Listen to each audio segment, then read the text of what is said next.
Hello and welcome to this video. We are going to talk about some of the issues that other people either don't realize as much or aren't focusing on because obviously Endgame is that niche clickbaity sort of thing. Oh, look at that. But I've spent, based on playtime and everything, because I have been focusing mainly on campaign, build reviews, all that. I've spent 150, 160 hours in the actual campaign minimum, and so I see a lot of different things with different characters and everything. So I pulled up this character who felt a bit nostalgic about, and I want to talk about some of the things that GGG has to change in the campaign, because if they nerf everything else that needs to be nerfed or changed or this or that, the only ones that are going to be able to just clean through the campaign are people either with uniques, which if they do a wipe sort of thing, or when we get to leagues, then you won't obviously have a unique straight up, and then also the other person will be the ones that are cheating. So 99% of us will have to hope that some sort of change comes through and go to the mana. It's a great example because you do hit it early. You can hit it between 10 to 14. What's the zone? Like 14, 15? You can hit it slightly earlier depending on what character you're playing. Now, the mana, you have done maybe. You have your 30 spirit, so you got that. You then, if we have a look at the map again, you then have the 20 life that comes from the monster in the mana. You got the crowbar, and you have some cold res, which helps, but you need cold res rings and the loot. So we have at least around 15 levels, plus we got an extra 4 from that and some spirit. So we don't have a lot of stuff yet. And more than likely you only got like level, if you're 14, level 3 gems. So you're not even going to be destroying everything with level 3 gems.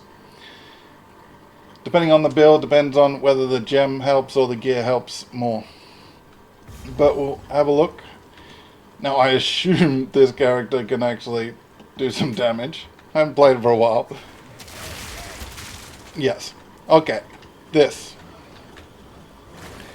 Living blood. And then... where's a bleeder? Nope. You're not the guys. Here we... and this is also what I think needs change as well. Periodic, either explosions or effects like this. Low levels. Maybe add it in cruel when you got better gear and stuff. Do I have evasion on this guy? Yeah, 46. Go away. Sometimes it's fun just to go back and be powerful. These guys are bad. Now, the fact that they got rid of flasks, which is, okay, you got rid of flasks. But you then get bled. You get poisoned, which isn't so bad because it doesn't stack that well. You get incinerated, and the actual damage that you can cause is mainly whether you actually get in an area where you can't necessarily escape, or like the buried shrine boss that is all fire, you then get it under your feet. The problem is, since I thought I came to a safe spot, and then the boss, also the Act 1 boss, the main guy, the Count, his attack also then gives you bleed. Now I'm talking bleed, I'm talking poison, I'm talking debuffs like hinder, ignite, shock, all that. Too many, and also lightning mirage, too many rares have that. Too many rares have the fire explodes under you, which isn't necessarily bad for a range character. It's bad for up close and personal because you've got to actually attack and then you've got to back off, which means any sort of build up you're doing, like a monk. I'm currently build reviewing a mercenary monk. So I'm in his face, tack, tack, tack. Oh, got to pull back. And if I've just done a bell and then I got to pull back, not to get exploded and everything, I then waste that bell and now it's got to be on cooldown.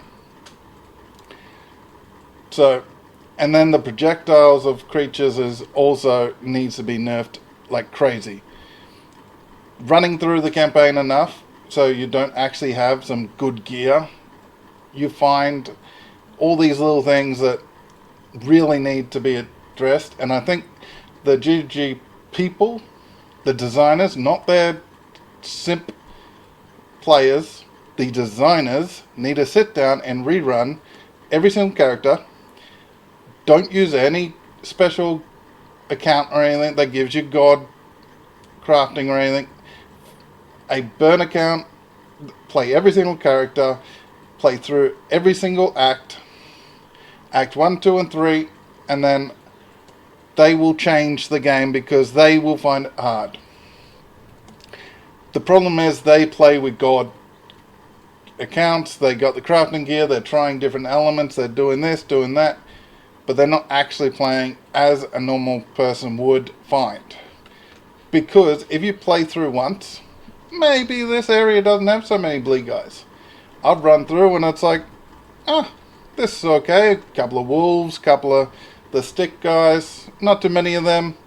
I then come out, I find the area to the next thing, I fight the boss, go to the next one. Yeah, it's pretty good. Next time I come through, I can barely get away from the checkpoint because the amount of creatures, and they obviously try to come and get you from half a map away, is all bleed, all effects, or a couple of rare spawn. They got effects, lightning mirages, flask siphoners, and you get that more than you would think. Because I've ran the first at least 2 acts, because I have had some terrible build review builds I tried to make content on, but they were just that terrible, not worth making a video.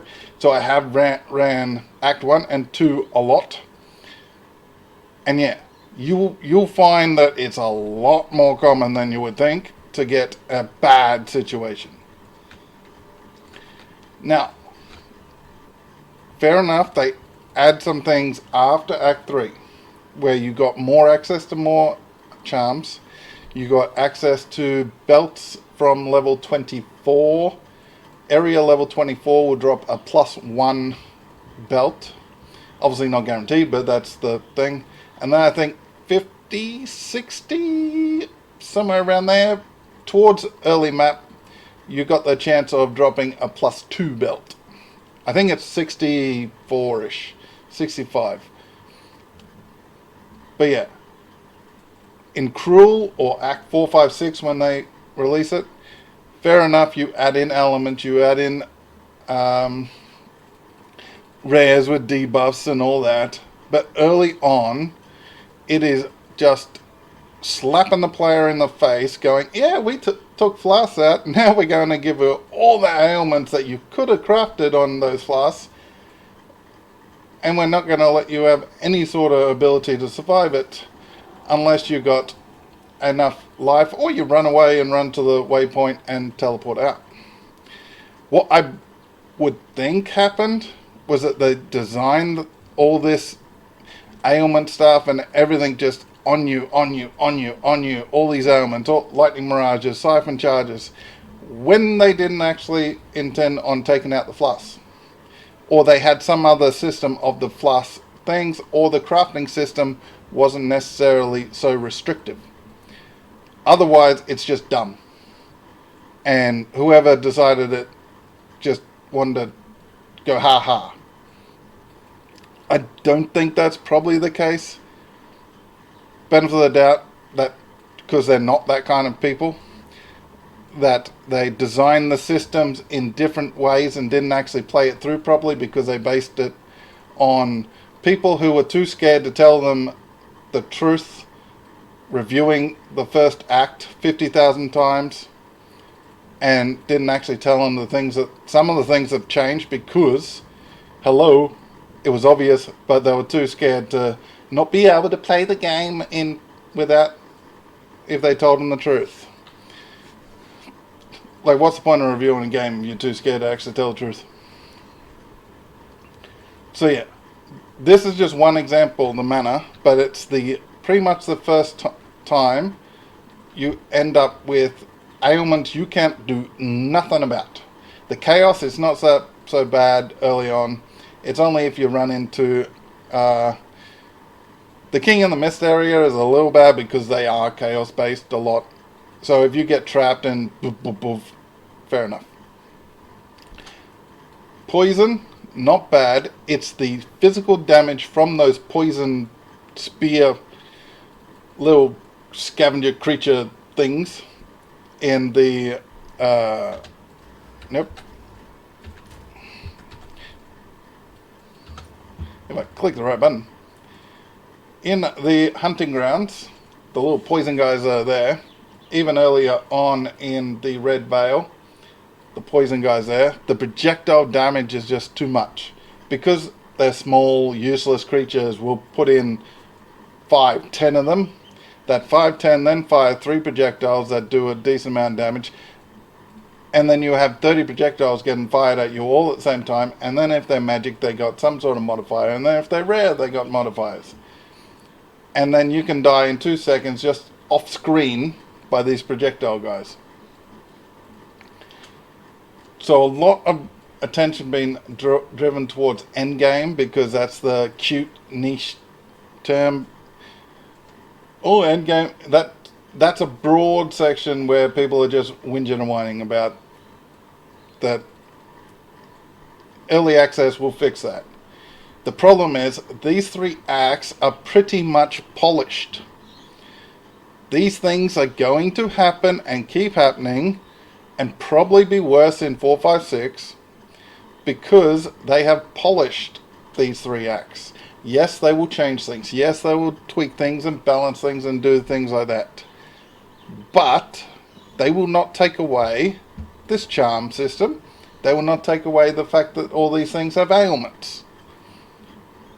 Unless people actually either, one, a lot of the loudest voices are either using uniques or using broken things that they don't actually play the game properly, or unfortunately a lot of the voices are coming from cheaters, either through straight out cheating or what are they called? Macros, that's the word I was thinking of. So they're either using macros, they're using to self-heal and self-mana, use multiple skills at one time, and some of them are just straight out cheating with obviously gear and all that, which obviously GGG is working on to get rid of probably, but they won't get rid of a lot of the content creators using the macros and all that because they've allowed it in PoE 1, so they can't really ban them from PoE 2. So the fact that some of the loudest voices aren't going to actually say some of the issues is going to be a problem until this game gets a large enough sort of casual public, not a PoE 1 to PoE 2 public. Once it gets full released and they just launch the hell out of it, then they'll probably start going because it will make them money because people are whinging, so they'll go, oh yes, you're right, oh yes, pay me money and I'll say what you want me to say. But yeah, the fact that these things are in the game and are so damaging and you have no way to actually counter it because you either poison, well, you don't even have access to the poison one. You got access to fire, lightning and cold. So they either need to bring some sort of ability for you to stop this, that, the other thing by choice, preferably some sort of PoE 1 type crafting bench where you go, I want to not bleed, thank you. It can cost you a exalt or something, like something that allows you to go, I don't want to bleed, so I'll put this on my gear. I don't want to take this damage, that damage, or less ignite, or less chill, anything like that. No hinder. Temporal bubbles is a pain in the backside, but it's rare enough on rares that it's fine.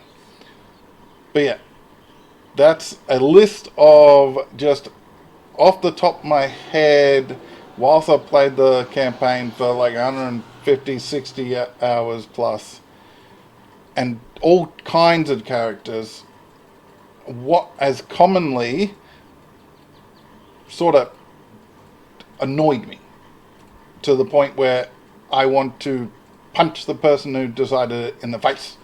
Obviously I wouldn't, but like at times it's like rage quit type thing, because depending on where you are with your character, the whether the build is totally terrible or it doesn't come online until later, it is rage quitting sort of level when you get a room full of all this stuff that should not be in the game. But that's my ramble. Hit all those videos, let me know what you hit all those videos. Watch all those videos, hit all those buttons, and tell me what you think, and I'll catch you next time. Goodbye.